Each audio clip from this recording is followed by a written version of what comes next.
ہم نے دیکھا ہے اس مزاج کو، ملا اعظم کے مزاج کو. جو چیز ملا اعظم کے مزاج سے ہٹ کر ہو، ذہنی تراش خراش سے ہٹ کر ہو، خواہ وہ قرآن کی آیت ہو تو بھی اس کا انکار ہے، فرمان رسالت ہو تو بھی اس کا انکار ہے. آج تک ہمارے مہربانوں نے، ہمارے مولویوں نے حدیث عمار کو قبول نہیں کیا. 3 ٹائٹل دیے ہیں زبان رسالت نے جو تواتر سے ثابت ہیں، اور 2100 علماء اہل سنت کے اس پر دستخط ہیں. قاتل، باغی، داعی النار، 3 تشخصات ہیں جنہوں نے حضرت عمار بن یاسر کو قتل کیا ہے. کس بنیاد پر قتل کیا ہے؟ وہ علی کی حمایت میں آیا تھا، وہ خلیفہ برحق کی حمایت میں آیا تھا. ایک طرف تو یہ کہتے ہو جو خلیفہ برحق کی بات نہیں مانتا، جو خلیفہ برحق کی خلافت نہیں مانتا وہ کافر ہے.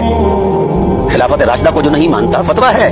یہ آپ اعلیٰ حضرت علیہ رحمہ کی کتاب پڑھیں، جس کا میں نے یہ رد لکھا ہے، الرد الرفضہ پڑھیں. اس میں لکھا ہے جو خلافت راشدہ کا منکر ہے وہ کافر ہے.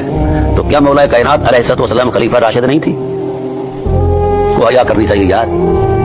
ہمارے بزرگ علماء نے اس لیے ہمیں نصیحتیں وصیتیں فرمائی تھیں کہ اس معاملے پر خاموش رہنا ہے، خاموش رہنا ہے، خاموش رہنا ہے. اور امت اس خاموشی میں رہی اور عافیت معاب رہی.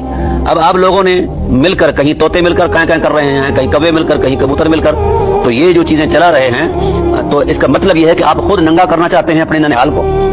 ہمارا تو اس میں کوئی قصور نہیں. ہم تو وہی چیز پیش کریں گے جس کا وجود قرآن میں ہے اور حدیث میں ہے، یا سیرت کی مقتدر کتب کے اندر ہے، یا تاریخ کی مسلم اور اسٹیبلش ہسٹری کی مقتدر کتب کے اندر. ہم وہی چیز بیان کر رہے ہیں. اپنی طرف سے ایک لفظ بولنا بھی ہم غلط سمجھتے ہیں. تاہم یہ بات طے ہے کہ یزید ملعون کا مزاج جو ہے وہ اتفاق سے ایسا نہیں ہوا، اس کا ایک پورا تاریخی پس منظر ہے.